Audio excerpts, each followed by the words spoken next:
We're in the valley of Hinnom, where the children of Israel learned from their foreign neighbors to sacrifice their children to Moloch. I'm not talking about abortion today, I'm talking about what's happening in Israel right now. Hamas very clearly says, we will win because we love death and you love life. And Israelis do love life. We lost one soldier in the first day that we went into Gaza, and it's on the heart of the whole nation. Hamas has their fighters, their rockets, their tunnels in the midst of a civilian population. Israel asks the civilian population to leave so that they won't be in harm's way when we come in to deal with these weapons against us. And Hamas says to their people, no, stay. You are human shields for us. Hamas loves death. The whole principality of Islam loves death. We are born to life.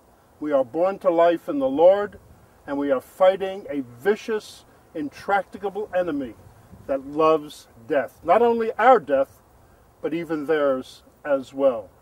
You need to understand that when we say hit hard, we are defending not only the people of Israel, we're defending the poor Palestinians who may want to leave, but they can't because these armed Hamas terrorists, these murderers, are preventing them to go to safety.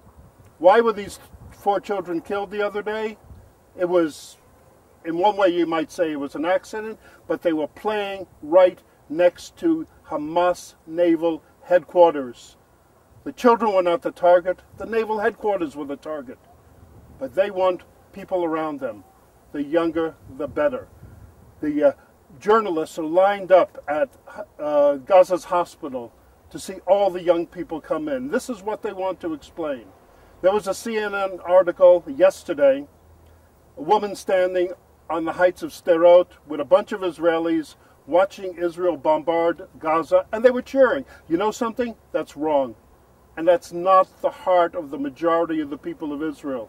We don't want to be bombing Gaza, but we don't want to be bombed ourselves. But this woman who got all hot and testy about it, she didn't put it in context.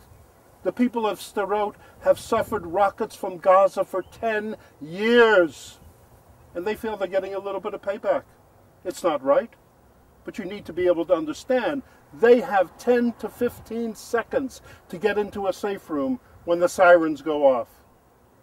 Put things in context. Don't live in an airy fairyland. Live in the context of the Bible.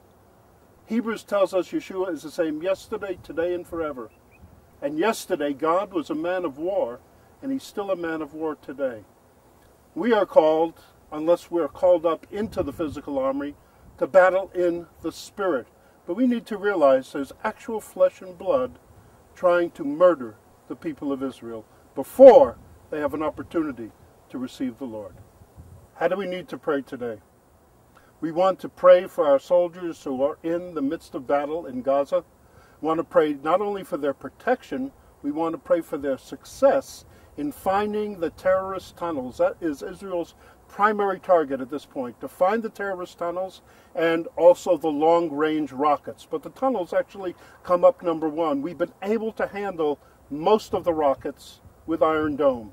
But the tunnels, as we saw the other day, coming up inside of Israel, that could have been a horrible massacre. We also want to pray for the innocent people of Gaza, that they would get out of harm's way and that the Lord would protect them. But as far as the Hamas terrorists, we pray that Israel deals with them as they must. Pray for the commanders. Pray that they have wisdom from on high of how to execute this battle.